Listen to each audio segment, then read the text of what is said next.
Hello everyone, welcome to my opinion. Hari ini kita bakal membahas mengenai perkembangan seni Melayu dan tari zapin di era modern. Dan hari ini aku, Mayau, bakal ditemenin oleh Rizky Nurandini selama beberapa menit ke depan. Selamat mendengarkan.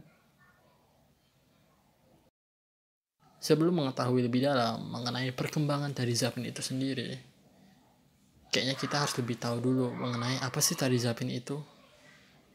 Secara singkatnya, tari zapin adalah tari berpasangan yang dipentaskan dalam beragam acara hiburan rakyat di kalangan masyarakat Melayu, bukan hanya di Riau, tapi yang juga tersebar lintas pulau, bahkan negara. Tarian zapin sendiri itu adalah bentuk ekspresi dan ucapan syukur dari orang-orang Melayu atas pemberian alam dan keberkahan yang diterima. Dan tari zapin ini sifatnya horizontal, tidak memandang pada kelas tertentu, namun bebas di kalangan masyarakatnya. Menilik sejarah kehadiran tari zapin ke bumi Melayu, tari zapin sendiri sesungguhnya sudah mulai muncul pada abad ke-6 di daerah Arab, yaitu sebagai bentuk ucapan syukur dan perayaan dengan gerakan kaki yang menghentak-hentak, dan kemudian dibawa ke daerah Nusantara semasa penyebaran agama Islam oleh para pedagang-pedagang dari Arab. Dan dari situ muncul akulturasi budaya yang kemudian menghasilkan tari zapin yang dibawa dari Arab menjadi tari zapin Melayu dengan corak budaya Melayu untuk mengungkapkan rasa syukur kepada hasil bumi yang diperoleh dan juga berkat yang diterima.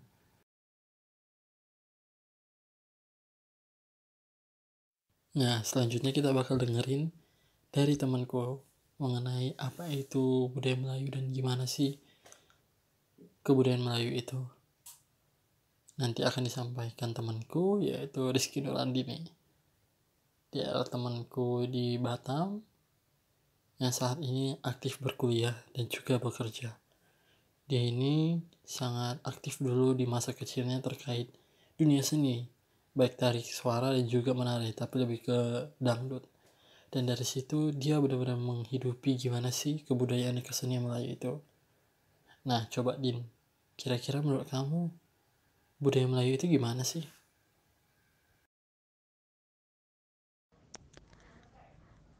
Nah, teman-teman, aku mau cerita nih tentang tradisi Melayu. Pastinya penasaran dong, kayak mana sih tradisi Melayu itu gitu. Tradisi Melayu ini sangat unik dan gimana ya, asik gitu loh menurut pendapat saya ya. Karena tradisi kita ini sudah ada pada zaman mungkin pada zaman penjajahan kali ya. Apa karena khususnya Kepulauan Riau kita bertetangga dengan negara yang Malaysia yang pokoknya Melayunya tuh kental banget gitu kan. Dan di sini juga tradisi kita itu yang paling terkenal itu paling tari-tariannya, bajunya, senjata, terus dari itu sama perayaan-perayaan lainnya. Saya sedikit menjelaskan kita sebagai orang apa umat Muslim, kita tuh ada loh namanya perayaan Maulid Nabi Muhammad SAW. Itu kita bertujuan untuk ungkap rasa syukur kepada Allah Subhanahu Wa Taala. Jadi kita tuh kayak bikin di masjid, terus kita kumpul sama satu warga gitu. Kita itu makanannya kita bawa dari rumah masing-masing gitu. Terus nanti kita kumpulin di masjid dan kita bertukar makanan. Jadi kita tuh kayak semacam kita berbagi rasa gitu. Itu kayak ungkapan rasa syukur kita gitu. Yang kedua, Al-Quran. Kataman Quran itu sebaca gini ya. Kalau kita sudah menyelesaikan Al-Quran sebanyak 30 juz, kita tuh mengadakan khataman Quran. Sebenarnya sih emang nggak wajib, cuman ini tradisi ya. Khataman Quran itu diidentik dengan nasi lemak ya, nasi lemak kuning kalau kalian tahu itu dibentuk setinggi kayak gunung gitu. Jadi nanti kayak kita tuh kalau misalnya kita masih kecil-kecil gitu ya, khataman Quran gitu kan, kita tuh seneng gitu, kita jadi semangat lagi. Oh, aku harus khataman lagi gitu. Terus nanti ada pembacaan doa. Biasanya khataman Quran kalau misalnya mampu bagi yang mampu pastinya nanti akan dibagi-bagikan nasi lemak itu kepada orang-orang. Tapi kalau misalnya emang terbatas, itu palingan nasi lemak tuh semacam kayak tumpeng, tapi bukan tumpeng sih sebenarnya. Nggak bisa dibilang tumpeng karena emang nasi lemak biasa terus ada telur-telurnya gitu. Terus yang selanjutnya tradisi malam tujuh likur dan pintu gerbang. Itu nih Pak, tradisi yang paling paling gimana ya? Paling seneng gitu loh. Kita di bulan Ramadan itu pada malam ke-10 terakhir bulan puasa itu ada kayak kita tuh memasang obor. Kalau zaman dahulu kita memakai bambu dan di dalamnya itu ada minyak tanah. Jadi kayak obor-obor zaman dahulu seperti itulah. Sejak ke adanya kayak kreativitas ya, kreativitas orang-orang gitu pakai kaleng minuman itu dibuat obor. Dan seiring perjalannya waktu, mungkin karena minyak tanah di Indonesia ini terbatas ya. Jadi mau bikin obor pun kita juga mikir minyak tanah dapat dari mana gitu. Dan zaman sekarang pakai lampu yang kelap-kelip zaman sekarang itu loh. Jadi pakai itu gitu loh. Terus deh gitu tradisi pernikahan itu banyak banget sebenarnya ya. Ada namanya tepung mawar, terus ada namanya kita di nikahan itu juga ada namanya sikataman juga ada. Pokoknya masih banyak deh. Ternyata begitu. Ternyata banyak yang menarik dari budaya Melayu juga ya. Nah, tadi kan kita udah bahas mengenai budaya Melayu nih. Selanjutnya aku pengen nanya nih, Din. Kalau tentang tari Zapin sendiri gimana menurutmu? Perkembangannya apakah ada perubahan tertentu? Baik, eh, Melayu juga identik dengan tariannya loh. Tarian salah satunya ialah tarian Zapin. Sejarah singkatnya, za- tarian ini dibawa oleh pedagang Arab saat berdagang di kawasan Selat Malaka pada awal abad ke-16. Seiring berjalannya waktu, tarian ini mengalami akulturasi dengan budaya lokal Melayu dan dijadikannya budaya baru. Nah, tarian Zapin ini kalau dulu tuh ya, itu tarian itu akan ditampilkan di saat ada acara-acara tertentu gitu. Kayak acara besar, misalnya kayak penyambutan, penyambutan gubernur atau wali kota gitu atau juga bisa eh, acara-acara formal lainnya. Namun zaman sekarang tarian Zapin itu bebas gitu loh. Jadi misalnya gini kayak kita buat suatu acara tapi non formal gitu. Itu kita juga bisa loh bawakan tarian Melayu kita gitu. Kalau sampai sekarang sih masih ada. Tarian ini di, ditarikan bisa perempuan, bisa laki-laki, dan juga bisa keduanya gitu. Malah mungkin zaman sekarang tuh kebanyakan tari zapin ini dibawakan oleh laki-laki ya. Cuma nggak semua, cuma apa rata-rata. Musik pengiringnya itu mengandung pesan moral tersendiri gitu loh. Kayak kalau kita di Melayu ini kayak ada namanya tuh syair sama untuk mengiringinya itu menggunakan untuk yang dahulunya ya namanya itu zalat marwas atau gambus ya.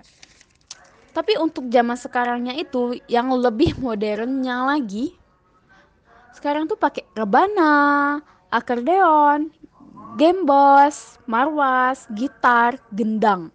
Bahkan sekarang menggunakan kaset gitu. Tapi kalau menurut saya, kalau menggunakan kaset itu kayak rasanya tuh kayak nggak ada aura-aura tradisi gitu loh. Menurut saya kalau mau, kalau misalnya kalau ini pendapat saya, untuk tari-tarian daerah itu harusnya menggunakan alat musiknya dari pemainnya langsung. Kalau menggunakan kaset sih saya rasanya nggak ada sensasi ya. Menurut saya sih seperti itu ya. Ya, perubahan tidak terlalu besar, malingan cuman kayak ada sedikit aransemen dari musiknya dan alat musiknya juga ya yang saya sebutkan tadi ya.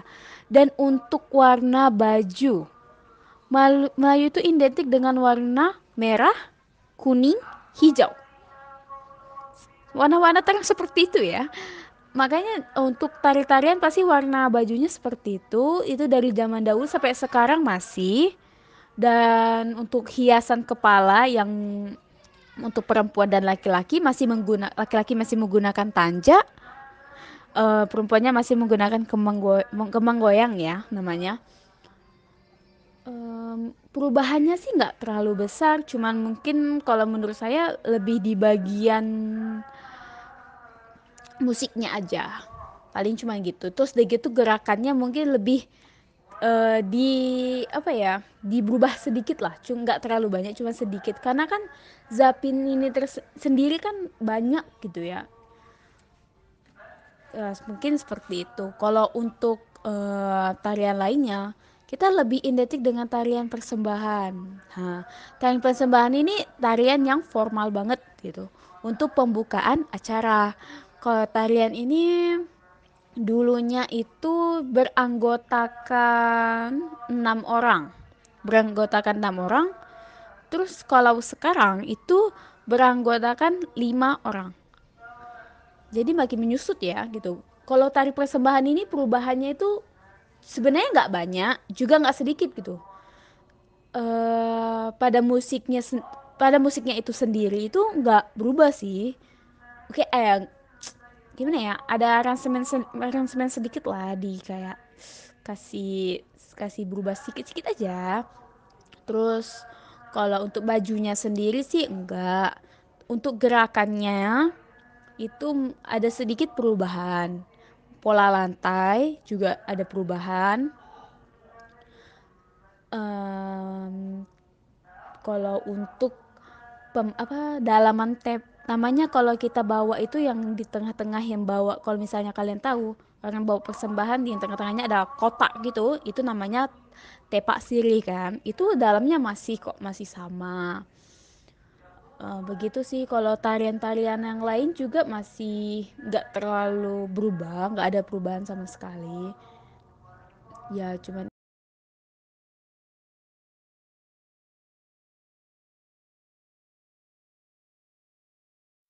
Oh, kayak gitu ya. I see, I see. Jadi perubahannya itu nggak terlalu signifikan, tapi lebih ke arah perkembangan gitu ya. Tapi salah satu jadi hal menarik sih gimana ya, di antara banyak kebudayaan, Melayu salah satu yang bertahan banget gitu dalam gelombang globalisasi ini gitu loh. Kalau kita tahu sendiri kan, globalisasi dan modernisasi itu kan kencang banget tuh, terutama berdampak banget sama hal-hal tradisional. Tapi justru di situ Melayu kuat bertahan gitu, bahkan sampai ke keseniannya pun tetap jalan gitu, bahkan kayak tari zapin atau mungkin teater makyong dan tradisi lainnya, bahkan batik gonggong itu udah masih benar-benar masih kuat gitu bertahan.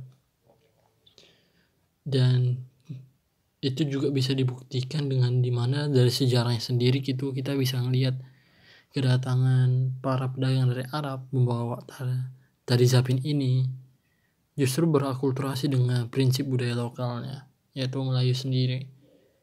Dan di situ kita bisa lihat bahwa memang prinsip tatanan hidup orang Melayu itu kuat banget, bahkan hal seperti kesenian sendiri. Dan juga nih salah satu yang menarik adalah tentang instrumen-instrumennya dan unsur-unsur dalam tiap tarinya itu atau pertunjukannya itu sampai sekarang itu masih kuat bertahan seperti itu, namun dengan variasi tertentu terkait perkembangan zaman, justru makin semakin menarik dan tidak menghilangkan nilai asli dari budayanya itu sendiri. Dan itu yang membuat orang jadi tahu kok misalnya ada yang menampilkan tari Zapin Melayu, orang bakal tahu mengidentifikasi, oh itu tuh tari Zapin Melayu. Karena kan kita tahu sendiri tari Zapin itu tersebar di Indonesia, sebagaimana Melayu juga tersebar di Indonesia. Tapi kita memang gak bisa memungkiri bahwa perkembangan ini akhirnya pasti mengikis beberapa nilai tertentu, seperti misalnya keaslian dari penggunaan alat musiknya, misalnya organ atau gambus, suling, dan musik-musik tradisional lainnya yang dulu sering dimainkan.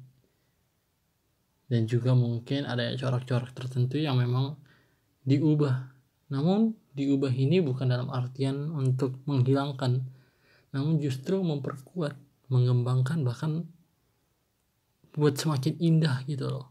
Dan dari situ pun tari Zapin ini gak bisa dianggap kuno, dan gak dianggap kuno karena apa?